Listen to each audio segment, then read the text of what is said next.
வாழ்க்கையில் நாம் அனுபவிக்கும் இன்பத் துன்பங்களுக்கு நாம் செய்த கர்மாதான் காரணம். ஆனால் யாருக்கு எப்போது என்ன கிடைக்க வேண்டும் என்பதை தக்க சமயத்தில் கொடுப்பவன்தான் இறைவன். இன்று கஷ்டப்படுகிறோம் என்று கவலைப்படாதீர்கள். இறைவன் தக்க சமயத்தில் உங்களை உயர்த்துவான்.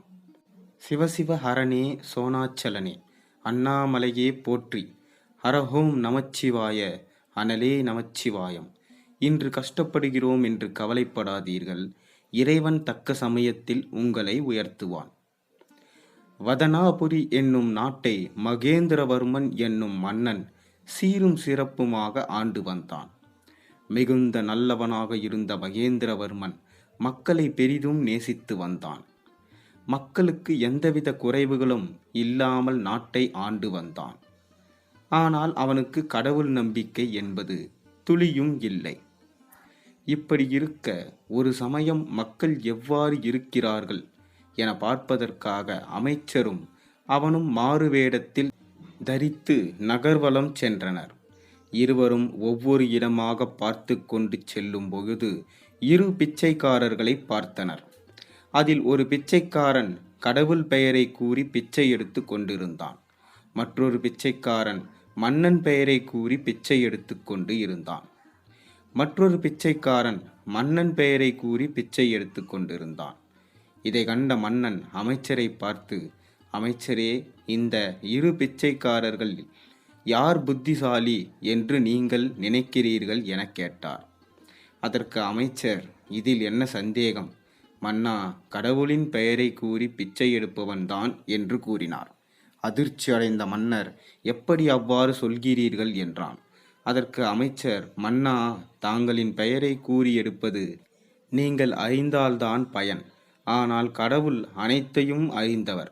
அவரால் அவனது நிலைமை மாறிவிடும் என்றார். மன்னன் இதை ஏற்க மறுத்து இரு பிச்சைக்காரர்களையும் அழைத்து, எதற்காக இவ்வாறு கூறி பிச்சை எடுக்க காரணம் யாது என தனித்தனியாக கேட்டார்.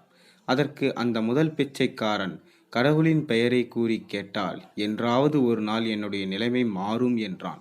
இரண்டாவது பிச்சைக்காரன், மன்னன் இல்லையேல் இந்த நாடு இவ்வளவு பலமாக இருக்காது. அதனால்தான் மன்னனால் என்றாவது ஒரு நாள் நான் செல்வந்தனாக வருவேன் என்றேன். இதை கேட்ட மன்னன் அரண்மனைக்கு சென்று அடுத்த வாரம் நடக்கவிருக்கும் கோவில் திருவிழாவில் நாட்டில் உள்ள அனைவருக்கும் பரிசளிக்கப் போவதாக அறிக்கை ஒன்றை வெளியிட்டான். நாட்கள் ஓடின. கோவில் திருவிழாவும் வந்தது. நாட்டில் உள்ள அனைவரும் பரிசை வாங்க ஒன்று கூடினர். அந்த இரு பிச்சைக்காரர்களும் வந்து இருந்தனர். மன்னன் புத்திசாலித்தனமாக மன்னன் பெயரை கூறி பிச்சை எடுத்தவனுக்கு துணியும் பூசணிக்காய் உள்ளே தங்கமும் வைரமும் வைத்து பரிசளித்தான். கடவுள் பெயரை கூறி பிச்சை எடுத்தவனுக்கு துணியும் பூசணிக்காய் உள்ளே தங்கமும் வைரமும் வைத்து பரிசளித்தான். கடவுள் பெயரை கூறி பிச்சை எடுத்தவனுக்கு மற்றவர்களைப் போல துணியும் பூசணிக்காய் வைத்து பரிசளித்தான்.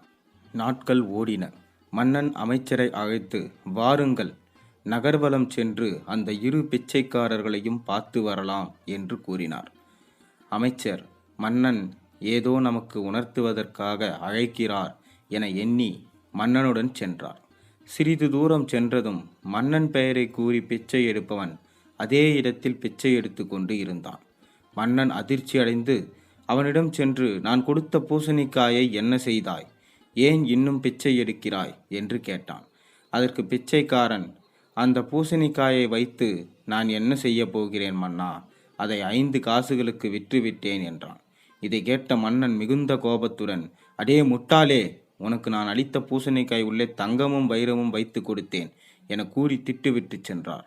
அமைச்சர் நடப்பது அனைத்தையும் பேசாமல் கவனித்து கொண்டே வந்தார்.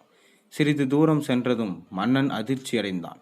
அதற்கு காரணம், கடவுளின் பெயரை கூறி பிச்சை எடுப்பவன் மிக பெரும் செல்வந்தனாக மாறியிருந்தான்.